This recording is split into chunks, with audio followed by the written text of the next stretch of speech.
Good morning, ladies and gentlemen, and as always, I appreciate you joining me. This is Alan with another broadcast of the Morlog Morning Digest. You can help our channel grow by liking, subscribing, hitting the bell for notifications, but most importantly, please share the content.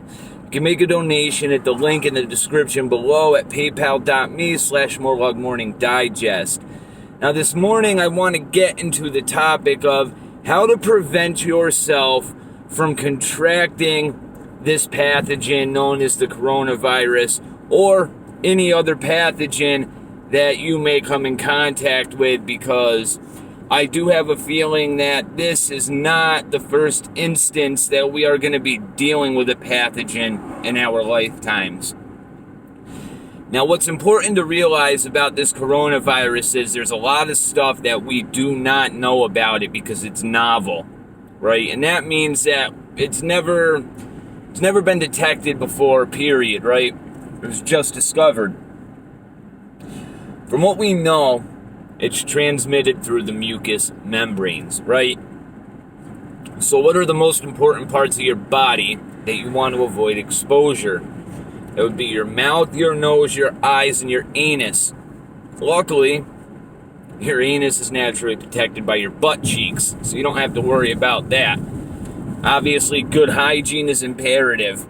But as for your eyes, nose, and face, right, your eyes, nose, and mouth, an N95 mask will protect you from 95% of the particulates in the air, all right?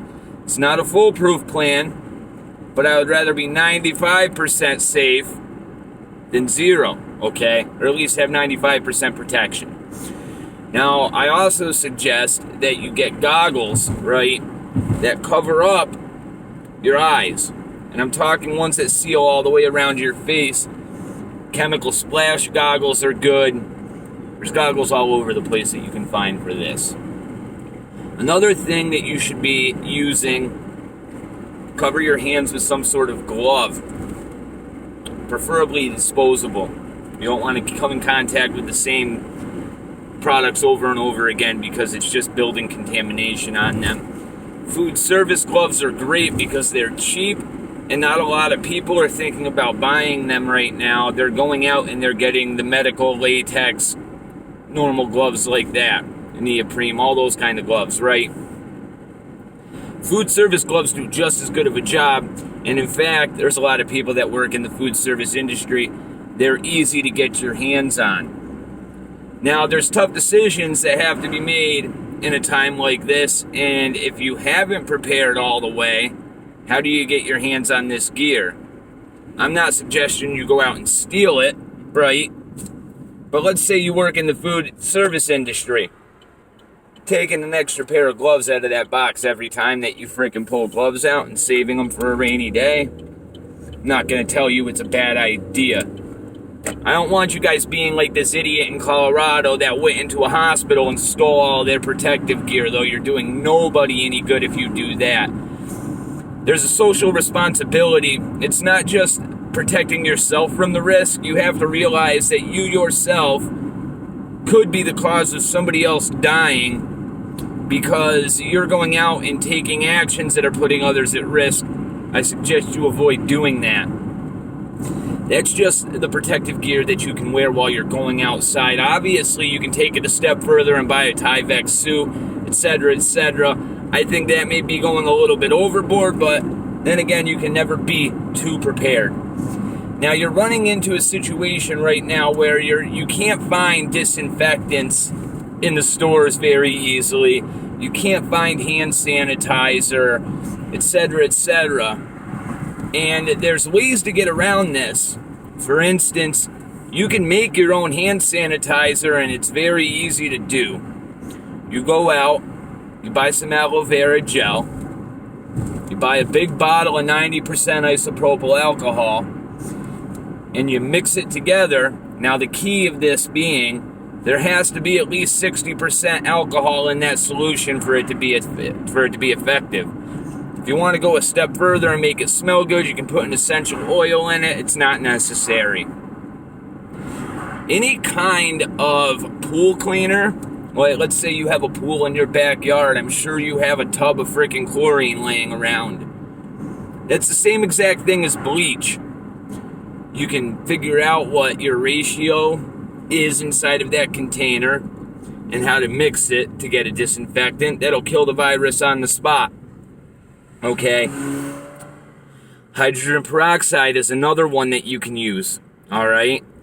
And you have to start getting ingenuitive, especially when the main sources are going to be taken. People are going to be going into the grocery store. They're going to be looking for Lysol. They're going to be looking for Clorox.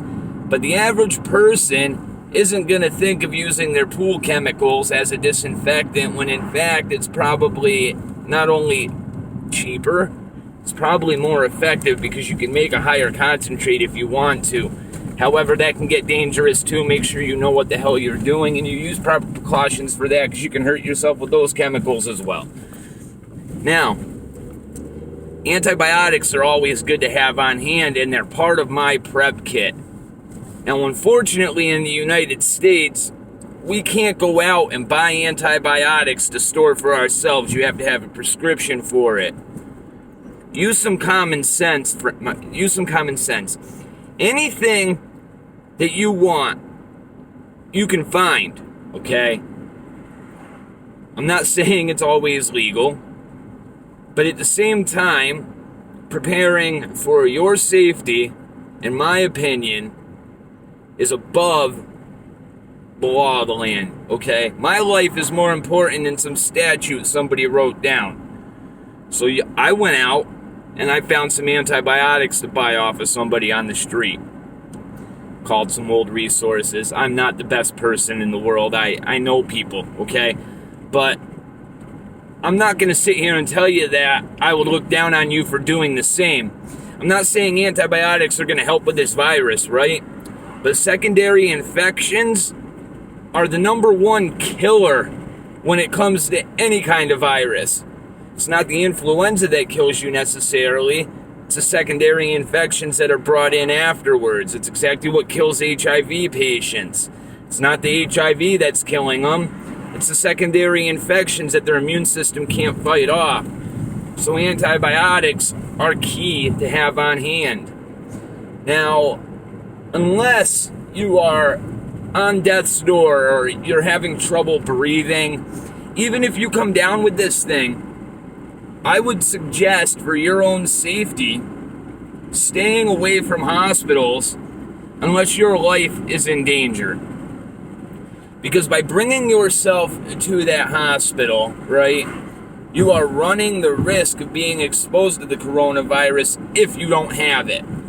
So let's say you get hit by the common flu and it hits you harder than it's ever hit you before for some reason. And you're panicking now because you think you have the coronavirus. So as soon as you start getting a couple symptoms, instead of letting it run its course, you take off to the hospital right away. What good are you doing if you don't have the coronavirus if it's just the flu? None. You just gave yourself the coronavirus while at the same time having a primary infection that's only going to let the coronavirus run rampant in your body.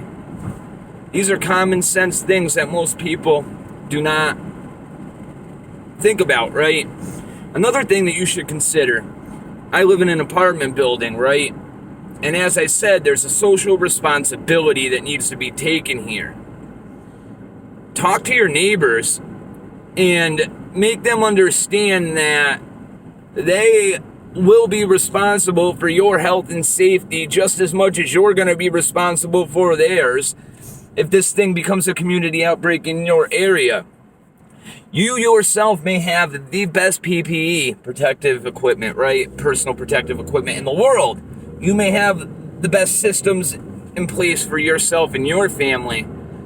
But that's not going to help you if the person next door to you slobbering and sneezing and coughing and licking the freaking door handle in your hallway, okay? You have to realize that this society isn't like it was in the 50s where everybody knew their neighbor and everybody was friends and everybody knew what was going on in each other's lives. Most people don't even know their neighbors. Trust is going to be a huge factor, so I honestly suggest that you talk to everybody around you in your community that you see and interact with on a day-to-day basis and figure out some sort of contingency plan on how you guys are all going to protect each other. These are steps that everybody should be taking for your safety and your family's safety. Sleep is a huge thing that you should be getting because it easily is the easiest thing for the average person to prevent getting the coronavirus, and it's free. Everybody can do it. Stock up on some vitamin C, get some vitamin D, get some vitamin K. All of the above are known to boost the immune system. Elderberry syrup is very good at having antiviral properties. Do some research and figure out what the mainstream isn't using, and then go find those items and use them yourself instead of fighting the public for them. Okay? Your safety isn't so much at risk because of the virus, right? Because if you take all the necessary precautions, you could avoid it. It's going to be other people that get you sick. It's not going to be you, all right? Keep that in mind. God bless. Have a great weekend, and I'll see you guys Monday morning with another broadcast.